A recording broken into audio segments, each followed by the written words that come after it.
ابن مسعود قال قال رسول اللہ صلی اللہ علیہ وسلم لیلینی منکم اولو الاحلام والنہا ثم الذین یلونہم ثلاث و ایاکم وحیشات اسواق رواہ مسلم۔ حضرت عبداللہ ابن مسعود فرماتے ہیں کہ رسول اللہ صلی اللہ علیہ وسلم نے ارشاد فرمایا کہ علم اور عقل والے مجھ سے زیادہ قریب رہا کریں، اور پھر وہ جو ان سے قریب ہوں 3 بار فرمایا، اور تم بازاروں کے شور پکار سے الگ رہو۔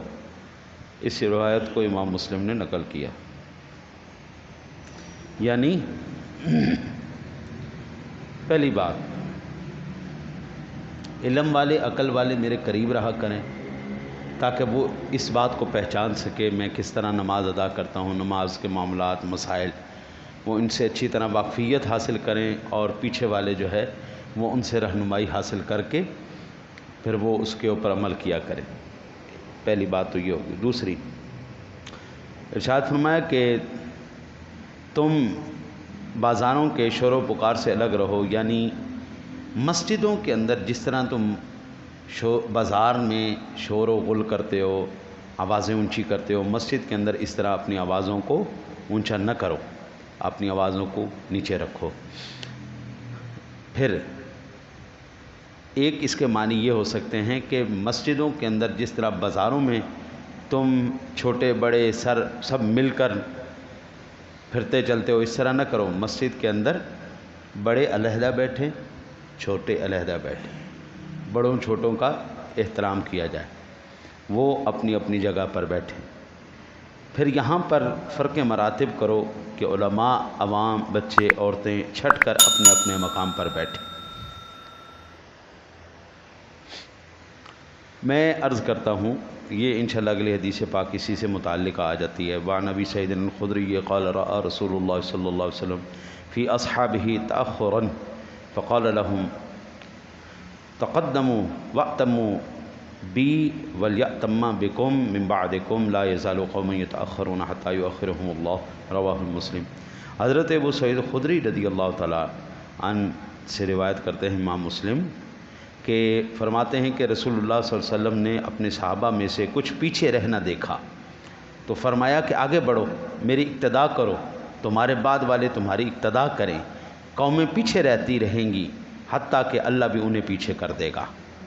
یعنی نماز کی صفوں میں جب آپ مسجد میں آیا کریں نا، یہ میں نے مسئلہ کئی مرتبہ عرض کیا ہے، پہلے بھی کئی مرتبہ میں نے عرض کیا، آج پھر میں مزید حدیث پاک کی روشنی میں عرض کر، جب مسجد میں آیا کریں نا، کوئی وہاں پہ بیٹھا ہے، کوئی وہاں پہ بیٹھا ہے، کوئی وہاں پہ بیٹھا ہے، ایسے نہیں کیا کریں۔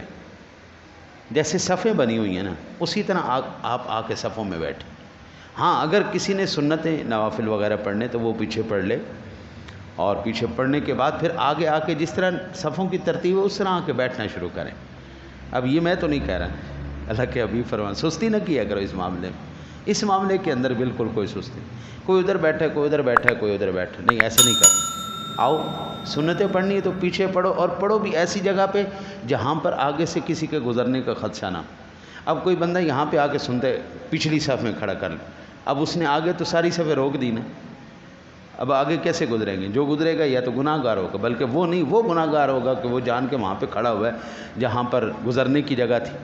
اس جگہ پہ پڑھو نا یار، سائڈ پہ پڑھو، سائڈ پہ سنتے پڑھنے کے بعد پھر آپ آگے آ جاؤ، صفوں کی جو ترتیب ہے اس ترتیب کے مطابق بیٹھو۔ حضور نبی اکرم صلی اللہ علیہ وسلم نے کیا ارشاد فرمایا، جو قوم پیچھے رہے گی نا، اللہ بھی پھر اس کو پیچھے ہی کر دے۔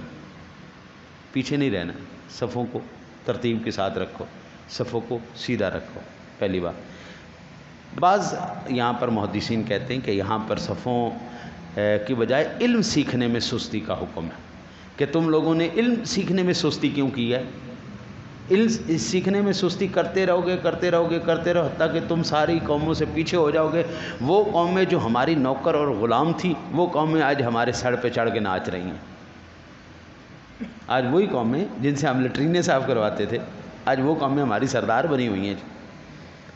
پھر معلوم ہوا کہ ان احادیث سے کہ حضور نبی اکرم صلی اللہ علیہ وسلم نے علم والے، عقل والے صحابہ کو اپنے قریب رہنے کا حکم فرمایا۔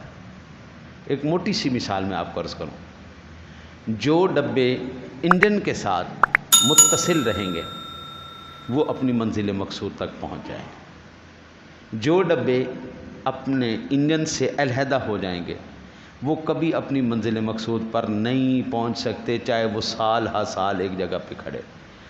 ایک میں نے ٹرین دیکھی ترکی کے دور کی، وہ مدینہ منورہ میں چلاتے تھے، تو وہ ترکی کا انجن 100 سال سے پٹڑی پہ ہی کھڑا ہے، وہ وہیں پہ کھڑے 100 سال ہو گئے، چلے نہیں نا، رابطہ نہیں رکھا، ہاں جی وہ گل چھڑ گئے۔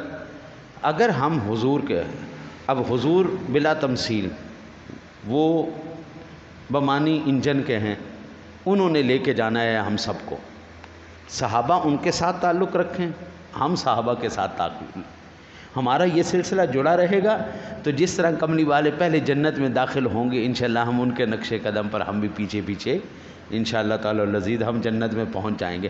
اور اگر ہم نے صحابہ سے ناطہ توڑ لی تو صحابہ سے ناطہ نہیں توڑا، وہ انجن سے رابطہ ٹوٹ گیا، وہ بانی شریعت سے ہمارا رابطہ ٹوٹ گیا، وہ حضور سرور دو عالم سے ہمارا رابطہ ٹوٹ گیا۔ اس لیے الحمدللہ ثم الحمدللہ ہم نہ تو صدیق اکبر کا دامن چھوڑتے ہیں، نہ عمر فاروق اعظم کا، نہ عثمان غنی کا، نہ شیر خدا کا۔ اہل بیت کا بھی دامن ہمارے ہاتھوں میں ہے، صحابہ کا دامن بھی ہمارے ہاتھوں میں ہے، تو کملی والے کا دامن بھی ہمارے ہاتھوں میں اسی نسبت سے ہے۔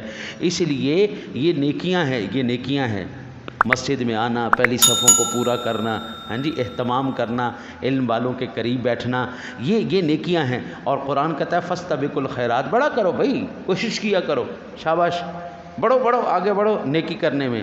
اللہ سے دعا ہے اللہ آپ کو مجھے عمل کی توفیق عطا فرمائے۔